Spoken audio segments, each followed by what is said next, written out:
नमस्ते मित्रांनो, शुभविवाह या मालिकेच्या होणाऱ्या 9 एप्रिलच्या भागामध्ये आपल्याला असं पाहायला मिळणार आहे की इकडे बाळाचं बारसं असतं, त्यामुळे सगळेच जण छान नटून थटून असतात. परंतु इकडे भूमीला काही अमोलीने आमंत्रण दिलेलं नसतं.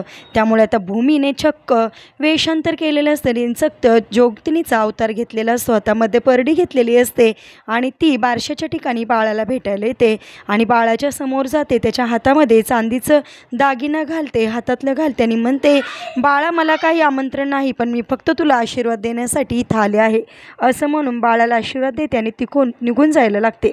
त्या क्षणी रागिनी तिथे येते. रागिनी भूमीचा हात पकडते आणि म्हणते, थांब, कोण आहेस तू, बघू देत मला, असं म्हणते. तर इकडे सगळेजण उभा असतात. तिथेच आकाशसुद्धा उभा असतो. आकाशसुद्धा हे सगळं काही बघत असतो.